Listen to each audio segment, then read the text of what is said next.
할렐루야. 어제나 오늘이나 내일이나 변함없이 우리 예수님을 찬송하는 믿음의 사람들 될 수 있기를 축복합니다. 가장 기쁠 때가 언제냐? 하나님 찬양할 때인 것 같아요. 내 마음을 누구보다 잘 아시고 내 환경과 처지를 가장 잘 아시고 이해하시는 주님. 여러분, 우리 모두가 하나님께로부터 창조된 것을 믿으십니까? 하나님이 그 거룩한 손으로 우리를 다 빚어주신 거예요. 그래서 우리가 하나님을 찬양하는 이유가 어디 있겠습니까? 우리를 지으셨기에, 우리의 주인 되시기에 하나님을 찬양함이 마땅한 줄로 믿습니다. 거룩한 주일 주님 앞에 예배하러 나온 우리 성도들 너무나 사랑하고, 오늘도 하나님께서 귀한 말씀으로 우리의 마음을 만져주실 것인데, 그 만져짐의 역사를 통하여 치유되고 깨끗하게 회복되고 주님과 함께 동행하리로 결정하는 그런 복된 은혜의 시간 될 수 있기를 축복합니다. 오늘 우리는 하나님의 거룩한 말씀을 기다리고 기대하고 있습니다. 하나님은 하늘의 문을 여시고 우리가 꼭 들어야 될 말씀으로 우리에게 양식을 먹여주시지요. 그걸 먹어야 됩니다. 들으셔야 됩니다. 그 양식을 내 영의 양분으로 채우지 아니하면요, 우린 피골이 상접하게 될 거예요. 힘이 없을 거예요. 아무런 기대도 없이 그저 이 세상 소망도 없이 힘 없이 살아갈 것입니다. 하지만 오늘 우리는 살아계신 하나님을 예배하며 살아계신 하나님의 말씀을 듣고 받고자 합니다.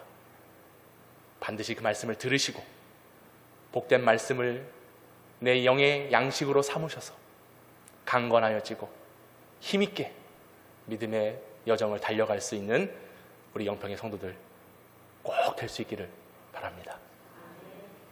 우리 하나님은 치료하시는 하나님이시지요.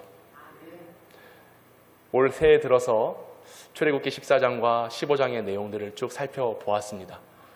오늘 사실 마지막으로 출애굽기 15장, 지난주에 보았던 이제 마라 사건, 그 사건을 좀 결론적으로 보려고 하다가 결국 하나님께서 홍해를 여시고 쫓아오는 애굽의 군대를 무찌르시고 그들을 가나안으로 이끌어가는 여정 속에 사실 또 문제가 발생했잖아요. 며칠 만에? 3일 만에. 3일 만에 또 이스라엘 백성들이 넘어지고 말았습니다.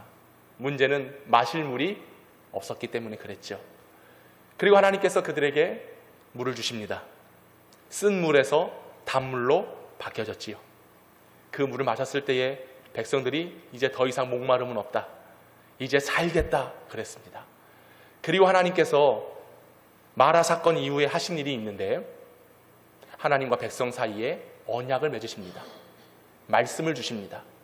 그래서 더 이상 구름기둥 불기둥, 마실 물, 눈앞에 펼쳐지는 이적으로만 행하시는 하나님이 아니라 말씀으로 역사하시고 백성들과 체결하신 언약을 맺고 그 약속과 언약을 이행하시겠다라고 하는 하나님의 뜻이 백성들에게 나타났거든요. 그래서 그 말씀을 보기 전에 오늘 그 말씀과 출애굽기 15장의 말씀과 오늘 예수님께서 이 땅에 오셔서 행하신 그 공생의 사역의 가장 핵심적인 이 부분을 우리가 기본으로 알아야 다음 주 이제 결론적으로 주여 치유하게 하소서 5번째 시간을 가지려고 하는데, 오늘의 주신 이 말씀을 우리가 신앙의 기본과 또 말씀의 기초를 삼아야 다음 주에 받을 그 말씀을 명확하게 이해할 수가 있어서 잠시 출애굽기를 내려놓고 오늘 이 본문, 마태복음의 본문을 시작하려고 합니다. 오늘 이 본문을 통해서 주시는 말씀을 통해서 여러분께서 하나님께서 주시는 그 말씀의 능력으로 세워지되 나에게 왜 말씀을 주시는가, 왜 나의 모든 인생길에 하나님께서 동행하시는가, 그리고 결국 구원이라고 하는 결정을 우리가 얻게 될 것인데 그 결과가 우리 가운데 어떻게 주어지는가, 그 진리를 깨달아서 언제나 우리를 이끄시네, 또 약속의 땅으로 나아가게 하시는, 치료하시는 하나님의 능력을 경험할 수 있기를 바랍니다. 자, 오늘 본문에 예수님의 3대 사역을 말하고 있습니다. 그 사역은 뭐냐? 첫 번째로 가르치셨고, 두 번째로 전파하셨고, 세 번째로 고치셨다라고 하는 겁니다. 따라해 볼까요? 가르치시고, 전파하시고, 고치셨다. 오늘 본문 35절 같이 한번 읽어볼까요? 마태복음 9장 35절 시작. 예수께서 모든 도시와 마을에 두루 다니사 그들의 회당에서 가르치시며 천국 복음을 전파하시며 모든 병과 모든 약한 것을 고치시니라. 아멘. 예수님의 3대 사역입니다. 가르치셨고 전파하셨고 고치신 사역. 회당에서 예수님께서 가르치셨습니다. 그럼 무엇을 가르치셨을까요? 구약 성경을 가르치셨습니다. 그러면 그 가르침의 내용은 무엇일까요? 구약 성경은 이 땅에 오실 메시아를 예표하고 있는 책이죠. 그래서 예수님께서 회당에서 가르치셨다라고 하는 것은 구약 성경에서 예언하고 예표하고 있는 메시아를 가르치셨습니다. 그리고 그 메시아는 누구입니까? 예수님이시죠. 본인이십니다. 회당에서 가르치셨다라고 하는 것은 이 땅에 메시아가 올 것이다. 그런데 그 메시아는 왔다. 누구? 바로 나. 이것을 회당에서 가르치신 것입니다. 그래서 예수님께서 공생애를 시작하실 때에 이르시되 때가 찼고 하나님의 나라가 가까이 왔으니 회개하여 천국 복음을 믿으라. 그 천국 복음이 누구로부터 선포되는 거예요? 예수님으로부터 선포되는 것입니다. 그래서 구약의 성경을 가르치시고 메시아가 왔다. 그가 바로 나다. 나는 하나님의 아들이다. 라고 하는 사실을 선포하시는 이 사역을 이어가셨다라고 하는 사실입니다. 요한복음 14장 1절에 보니 예수님께서 이렇게 말씀하세요. 너희는 마음에 근심하지 말라. 하나님을 믿으니 또 나를 믿으라.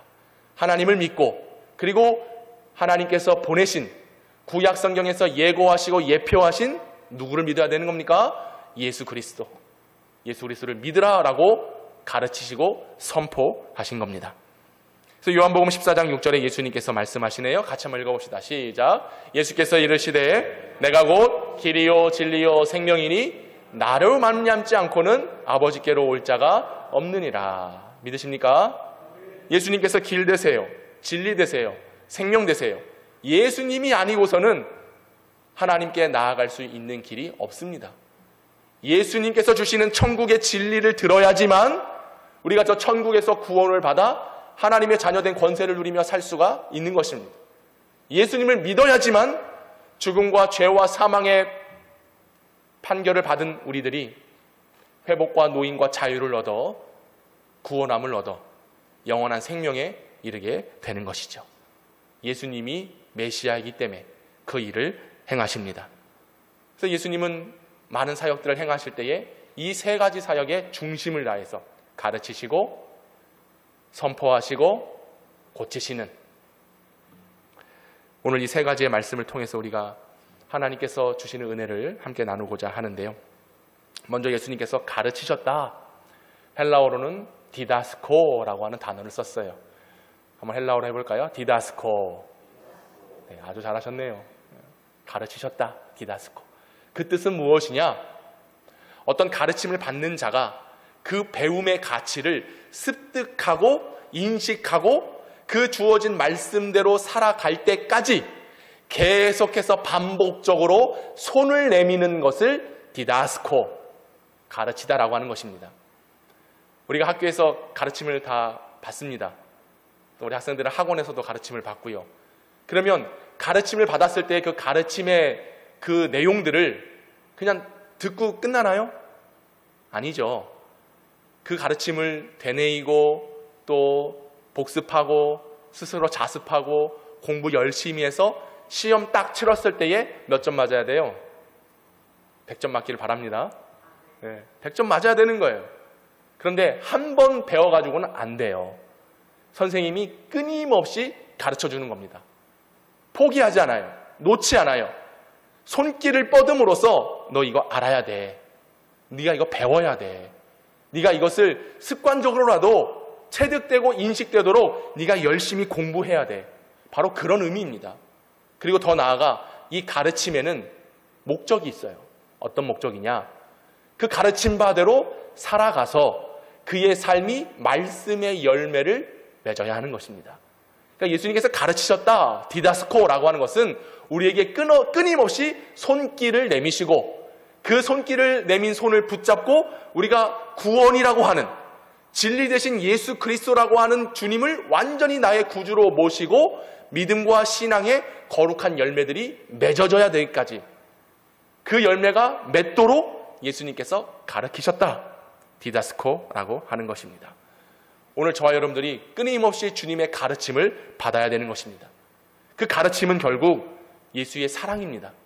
그래서 우리의 모난 또 상처진 이 마음을 주님의 사랑의 손길로 가르침을 받으면 더 이상 상처는 없어요. 아픔은 없어요. 괴로움은 없는 것입니다. 그래서 하나님의 그 손길로 우리가 회복할 수가 있는 거죠. 그리고 가르쳐 주시는 이유는 우리가 삶을 살아가는 어떤 방향성, 지혜, 지식을 습득하지만 진정으로 중요한 제1우선 가치는 하나님의 말씀입니다. 그래서 성령께서 주시는 지혜를 배우도록 깨닫도록 늘 우리에게 가르쳐 주시는 거죠. 그리고 바른 믿음의 삶을 살아가도록 하나님께서 우리에게 말씀 주실 때에 그 말씀은 내 발의 등이요 내 길에 빛이 되는 것입니다. 어두운 세상 어디로 가야 될지 내 발을 어디에 내딛어야 될지 모르는 상황이지만 말씀으로 훤히 비춰주시는 거예요. 빛의 역사로 인도해 주시는 거예요. 그래서 디다스코라고 하는 것은 손길을 내미셔서 우리가 하나님의 사랑의 마음을 가지고 우리가 나아가야 될 삶의 방향을 똑바로 온전히 어둠의 길로 다니지 아니하고 음침한 골짜기로 나아가지 아니하고 생명길로 나아가도록 가르쳐 주시는 하나님의 말씀인 것을 기억하시기 바랍니다.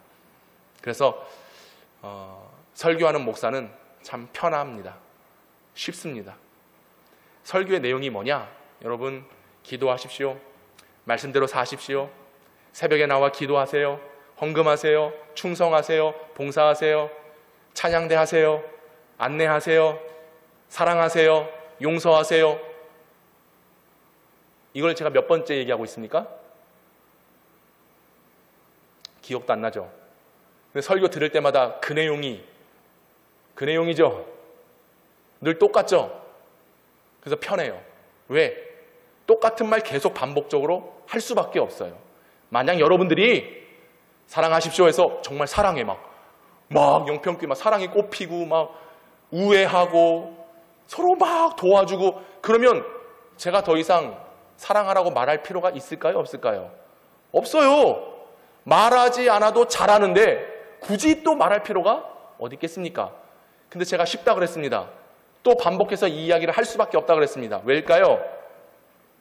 사랑하라 들었는데도 사랑하지 않거든요. 믿음대로 살자 했는데도 글쎄요. 말씀 보고 그 말씀으로 묵상하며 삽시다. 성경 일주일간 떠들어보지도 않거든요. 새벽에 나와 기도합시다. 새벽에 나오는 뭔 새벽에 나와. 밥 먹을 때 3번 기도하나 모르겠어요. 기도하지 않거든요. 그러니 저는 아마 은퇴할 때까지 이 이야기 계속 할 겁니다. 왜? 여러분이 바뀌지 않는 한, 제가 변화되지 않는 한 하나님은 이 말씀을 될 때까지 계속 반복적으로 가르쳐 주실 겁니다. 어떻게 이 가르침 잘 받으시겠습니까? 주님이 내민 그 손을 얼른 잡으세요. 가르쳐 주시는 그 말씀대로 살아가기로 한번 힘써 보세요. 저는 그래서 여러분에게 끝까지 손을 내밀 겁니다.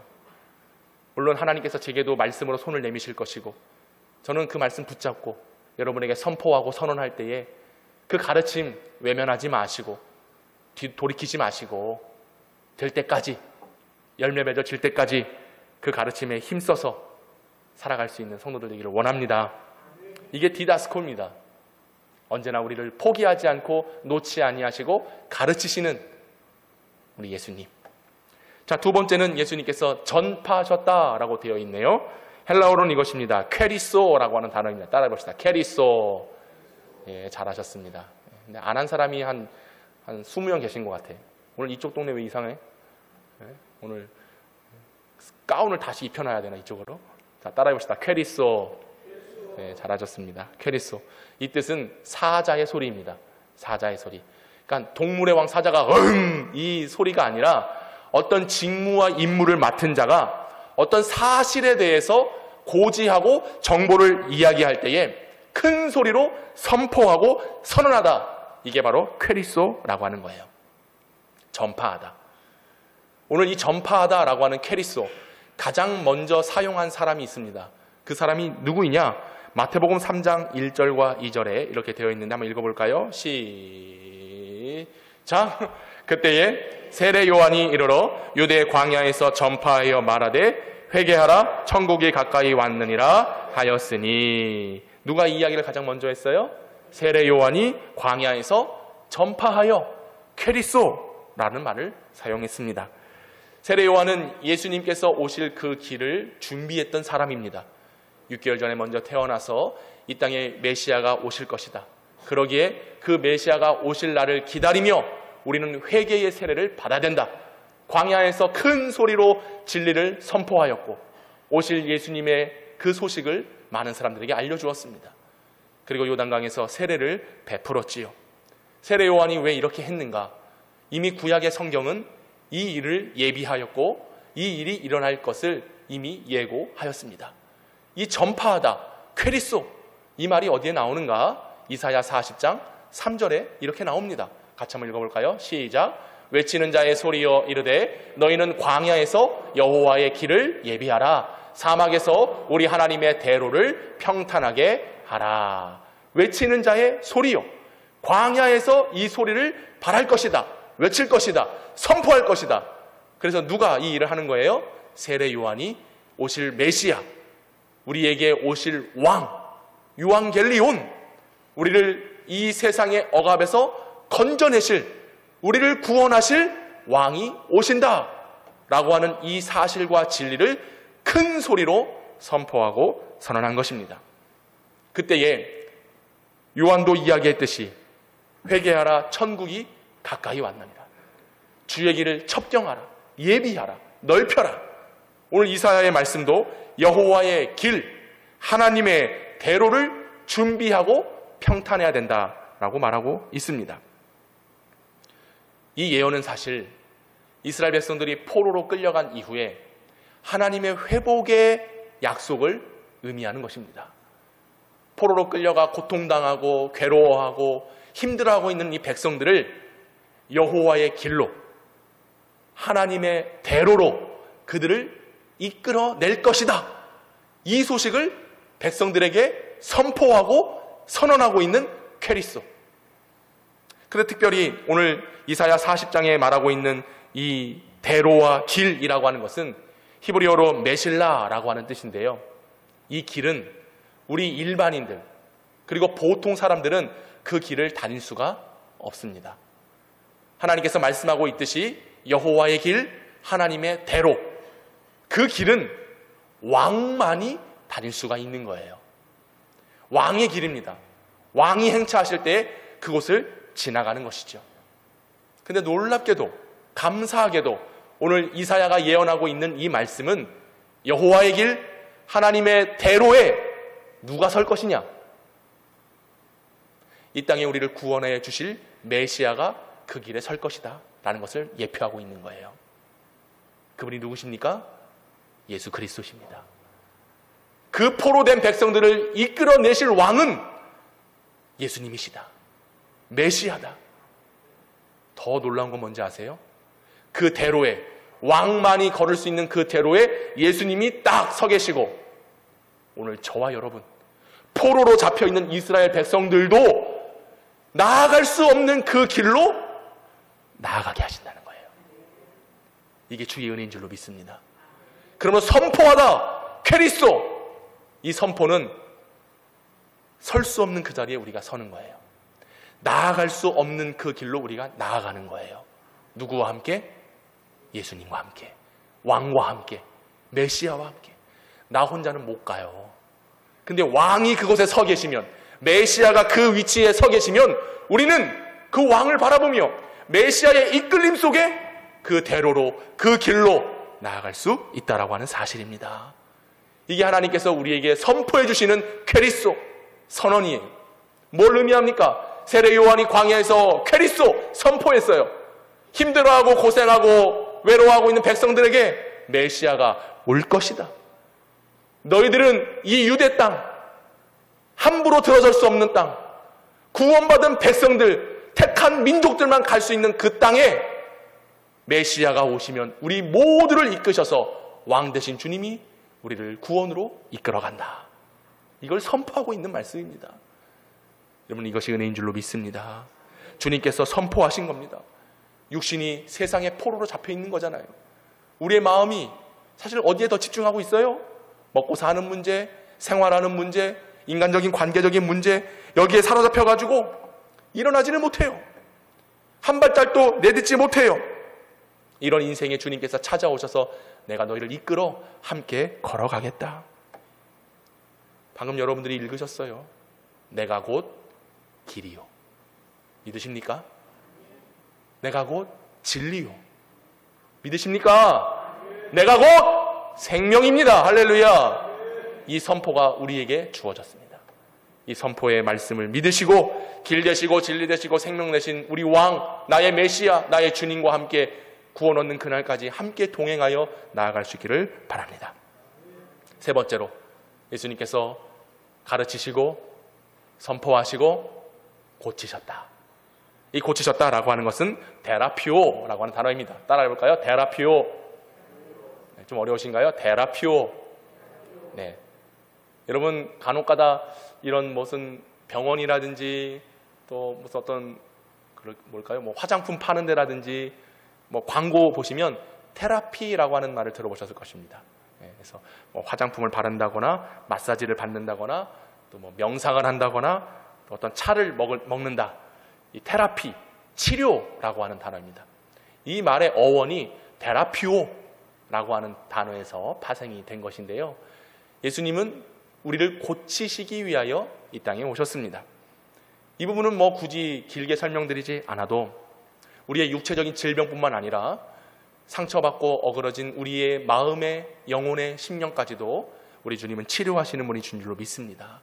그래서 예수님은 죄로 어둠으로 짙게 깔려있는 우리의 인생을 고치고 회복시키시기 위하여 의학적인 어떤 처방이 아니라 하나님의 거룩한 말씀과 주의 사랑과 하나님의 은혜, 특별히 성령 하나님의 감동케 되어지는 충만함으로 인하여 우리의 영혼육이 새롭게 고침받기를 원하시는 거예요. 그래서 그 사역을 이루기 위하여 예수님께서 오셨는데 우리의 모든 전인적인 것을 치료하시는 하나님이십니다. 예수님은 그러기에 이 땅에 오셔서 가르치시고 선포하시고 그리고 고치시는 이 사역을 하셨는데, 놀라운 것은 단순히 가르치는 일, 선포하는 일, 고치시는 일, 이 세 가지가 따로따로 떨어져 있지 않아요. 모두 다 같은 의미를 가지고 있습니다. 무엇이냐? 바로 하나님은 우리를 치유하시는 하나님, 치료하시는 하나님이라고 하는 거예요. 왜 가르치시느냐? 왜 우리에게 손길을 내미시느냐? 앞으로 우리가 살아가면서 매우 고난 가운데, 역경 가운데 우리의 인생을 붙잡으시며 더 이상 요동치 아니하도록 그 권능과 치유의 손을 우리에게 내미시며 가르치시는 겁니다.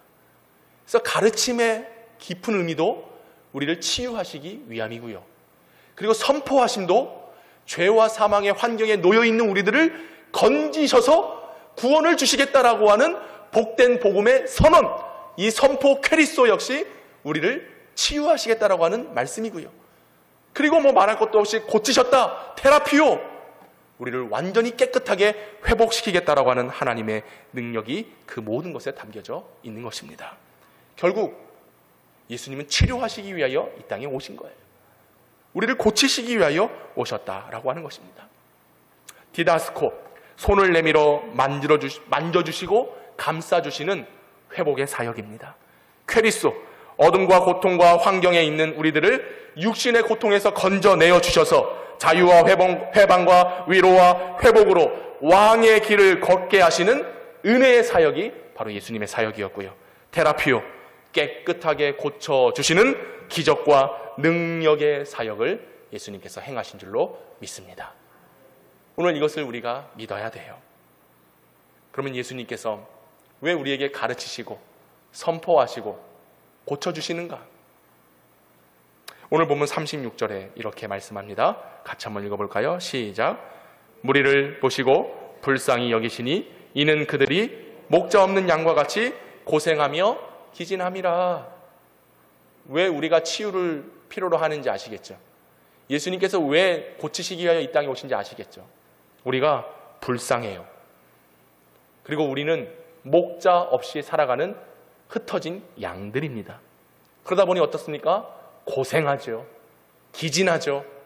힘이 다 빠져서 살아갑니다. 이런 우리의 모습을 보시고 안타깝게 여기신 하나님께서 우리를 구원하시기 위하여 예수님을 보내주신 거예요. 그래서 예수님께서 하나님께로부터 보냄받은 예수님이 우리를 가르치시고 선포하시고 그리고 고쳐져 주시는 사역을 하신 이유가 바로 여기에 있습니다. 우리가 불쌍하고 목자가 없고 고생하고 기진하고 있기 때문에. 불쌍하다. 전에도 말씀드린 적이 있는데 그냥 안타까움의 마음이 아니에요. 아이고 어쩌나, 아이고 아쉽네, 이런 마음이 아니라 애간장이 녹는 거예요. 애가 타들어가는 거예요. 야, 이거 어쩌면 좋나. 어제 축구 보셨어요? 야, 1대0 됐을 때만 해도 역시 손흥민 페널티킥으로 탁. 그러니까 여러분 어제 주일 준비하느라 기도하고 말씀을이라 못 보셨을 테니까 제가 말씀드릴게요. 1대0으로 탁 이겼을 때 그렇지, 아유 요르단 뭐 우리나라 거뜬히 이기지 막 이겼어요. 근데 얼마 가지 않아서 동점이 돼버렸어요. 그래 뭐 한 골 정도는 줄 수 있지. 근데 전반전 끝나기 앞서서 또 한 골을 먹힌 거예요. 2대1이 된 거예요. 아니 우리 주축 선수들 최집사님 누구라지? 나 잃어버렸네. 손흥민, 이강인, 박준웅, 어디 박준웅이 나왔어요. 네. 2대1이 된 거예요. 그렇게 후반전을 시작하는데 골이 안 들어가네. 열심히 볼을 차는데 골이 안 들어가. 마음이 어땠을까요? 제 마음이. 어떻게 알았어? 바로 그거예요. 아우, 한 골 넣어야 되는데 막 왜 안 들어갈까? 왜 자꾸 이강인은 혼자 볼을 갖고 다니는 거야?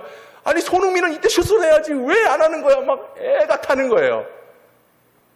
이게 예화가 됐을는지 모르겠습니다. 하나님이 여러분 보시며 불쌍히 여기셨다 그거예요. 아니 기도해야지. 말씀을 들어야지. 모여서 협력하고 하나님 맡겨준 일을 해야지. 이제 이쯤 됐으면 골을 넣어야 되는데 골을 왜 못 넣니? 아니 너희들이 좀 안 되면 잘 들으세요. 나한테 패스를 좀 해. 뭔지 아시겠어요? 내 인생 내 혼자 드리블하고 내가 혼자 골 넣으려고 하면 안 되는 거예요. 11명 모두가 힘을 합쳐서 협력할 때에 골이 들어가는 거잖아요. 물론 여러분도 한번 해보세요. 살아보세요. 근데 안 될 때가 더 많잖아요. 그럼 그때 기도하는 거죠. 치료하신 하나님이라고 했으니 나의 모든 어려움과 질병을 하나님께 다 맡기고 주님 치료해 주세요. 내 문제 하나님께 좀 패스 좀 합시다. 우리 하나님이 손흥민보다 더 잘하세요. 예? 믿으세요? 그걸 못하고 있으니까 불쌍한 거잖아요. 하나님이 애가 타는 거잖아요. 아이고 도대체 왜 그러니? 영평교회 보니까 46년 됐네 오늘. 그죠? 주보 보니까 46주년 2024년 보내고 있어요. 46. 야, 이 정도 되면 진짜 기도하면 막 능력 나타나야 되는 거 아니에요? 할렐루야. 근데 불쌍해. 기도해야 되는데 기도도 안 하고 이때 나와서 누구보다 열심을 내야 되는데 그런 모습이 없으니까 애가 타는 거예요. 애가 타는 거예요. 그러면 우리 주님 애 태우지 맙시다. 저 옆에 교회가 아무리 애를 태워도 영평교회만 보면 그래 아유 너희를 보니 내 마음이 시원하다. 할렐루야. 내가 너희를 보니 너무 기쁘다. 기쁨을 이기지 못하겠다. 아니 좀 이런 하나님의 칭찬을 좀 들어야 되는 거 아니겠습니까? 할렐루야. 우린 너무나 불쌍한 인생 살아가요. 왜? 나 혼자 그렇게 살아가니까. 그러다 보니 결국 어떻게 되는 겁니까? 고생하는 거죠. 그냥 혼자 열심히 공 차고 볼 몰고 가봤자 고생만 숨만 허덕거리는 거예요. 헉헉거리는 거예요. 이 고생하다 스킬로라라고 하는 헬라어 단어를 썼는데 그 뜻은 이것입니다. 살이 찢어지다. 가죽이 벗겨지다. 그러니까 고생한다라고 하는 의미는 막 갈기갈기 찢어지는 거예요. 막 마음이 찢어지고 또 때로는 육신적인 아픔이 여러분 살짝 여기 종이에 손만 베어도 얼마나 아파요. 그죠? 근데 찢겨졌다 생각을 해보세요. 이 고통은 말할 수가 없는 겁니다. 제가 6살 땐가 꽃에 물 준다고 이 병에다 물 담아가지고 꽃에 물 주다가 여기 손을 빈 적이 있어요. 이게 손금이 아니야. 저는 이게 이제 손금이라고 좀 믿고 있는데 이게 이만큼 찢어져가지고 제 그 기억이 아직도 있거든요. 얼마나 아팠던지 무서웠던지. 근데 우리가 고생하는 삶을 살아가는 거예요. 찢어진 삶. 삶이 찢어져요. 관계가 찢어져요. 더 아프고 괴로운 거는 하나님과의 관계가 찢어져 있어요. 이건 너무나 안타까운 일인 것입니다. 큰 고통입니다. 근데 아픈 줄도 모르고 살아가. 이게 고통인데 고통인 줄도 모르고 살아가는 거예요. 그리고 기진함이라 립토, 이 뜻은 밖에 버려지다, 팽개쳐지다, 아무도 거들떠보지 않다, 이런 뜻입니다. 여러분, 우리가 예수님 없이 살아가면 이런 인생인 거예요. 불쌍하고 고생하고 찢겨진 채 밖에 버리워지는. 소금이 제 맛을 잃으면 어떻게 됩니까? 밖에 버리워져 사람들에게 밟히게 되는 거예요. 왜 우리가 세상을 이기지 못하느냐? 우리가 능력이 없어요. 목자 없이 살아가요. 내 혼자 힘으로 내 의지대로 행합니다. 그러니 내팽개쳐진, 버림받은, 밖에 밟힘을 받게 되는 인생이 되고 마는 것이죠. 예수님께서 왜 가르치시냐? 왜 전파하시느냐? 왜 고치셨느냐? 우리 모두가 이런 인생입니다. 목자 없이 아파하고 기진하고 고생하는 인생. 하나님께서 약속하십니다. 무엇을 약속하시느냐? 이사야 40장 11절 말씀인데요. 분명히 하나님께서 외치는 자의 소리를 통하여 여호와의 길, 하나님의 대로로 나가게 하신다. 이사야 40장이 예언하셨어요. 그리고 뭘 예언하셨느냐? 읽어봅시다. 시작. 그는 목자같이 양떼를 먹이시며 어린 양을 그 팔로 모아 품에 안으시며 젖먹이는 암컷들을 온순히 인도하시리로다. 할렐루야. 불쌍하고 기진하고 힘없이 찢어진 채 살아가는 우리들을 위해서 더 이상 이제는 목자 없는 자가 아니라 우리 하나님이, 우리 예수님이 목자가 되어 주셔서 우리를 먹이신다 약속하십니다. 그 크신 팔로 우리를 모아 품에 안으신다고 말씀하십니다. 그래서 부족함 없이, 연약함 없이 젖먹이는 암컷들이 온순하게 될 것이다. 이게 시편 23편에 나와 있는 것처럼 여호와는 나의 목자시니 내게 부족함이 없으리로다. 이 약속을 이루시는 겁니다. 주님 없으면 목자 없는 양 되어 기진하여 고생합니다. 하지만 목자 되신 예수님이 우리를 붙드시고 먹이시면 부족함이 없어요. 늘 쉴만한 물가로 인도하시는 것입니다. 평안한 안식처를 허락해 주시는 겁니다. 주님의 나라를 예비하셔서 마지막 그때에 가르침을 받고 선포된 말씀을 믿는 자들에게 그 나라를 주실 줄로 믿습니다. 에스겔 34장 12절 말씀합니다. 같이 한번 읽어봅시다. 시작. 목자가 양 가운데에 있는 날에 양이 흩어졌으면 그때를 찾는 것 같이 내가 내 양을 찾아서 흐리고 캄캄한 날에 그 흩어진 모든 곳에서 그것들을 건져낼지라. 믿으시기 바랍니다. 예수님을 알기 이전에 우리는 흐리고 캄캄하고 어둠 곳에 있었어요. 그런데 목자가 흩어진 우리들, 흐리고 캄캄한 곳에 있는 우리들에게 찾아오셔서 우리에게 임재하셔서 우리를 구원해 주신다고 하는 약속의 말씀입니다. 이것을 우리가 알아야 왜 하나님께서 홍해를 여시고 물을 주시고 애굽의 군대를 물리치시고 결국 그 백성들과 언약을 맺으시는가? 결국 구원이라고 하는 것은 이 언약의 능력으로 이루어지기 때문에 그런 것이죠. 여러분 기억하시죠? 홍해가 갈라진 것은 무엇을 예표한 겁니까? 예수님께서 우리의 모든 죄를 담당하시고 그 몸이 찢겨지시는, 갈라지시는 것을 예고했습니다. 오늘 우리도 어쩌면 고생하며 살이 찢겨지는 듯한 아픔과 고통으로 살아가지요. 그런데 예수님께서 내가 대신 너희를 위하여 찢겨질게, 내 몸을 가를게, 내가 너를 사랑해 라고 하는 증거가 바로 십자가인 줄로 믿습니다. 쓴 물을 단물로 바꾸셨을 때에 하나님께서 모세에게 가르치셨습니다. 가르치셨습니다. 저 한 나무를 던지라. 던졌을 때에 쓴 물이 단물이 되었지요. 오늘 예수님께서 자신의 몸을 십자가에 내던지셨습니다. 우리를 사랑하셔서 우리의 모든 죄로 죽을 수밖에 없는 우리의 인생을 위하여 예수님이 내던져지심을 당한 것입니다. 우리는 기진한 인생이었습니다. 밖에 버려진, 내던져진 인생이었어요. 근데 우리 주님이 괜찮아. 이제 내가 너를 대신해서, 너를 위해서 내 몸을 내던질게. 이게 바로 회복의 사역, 은혜의 사역, 기적과 치유의 능력의 사역을 예수님께서 우리에게 보여주신 것입니다.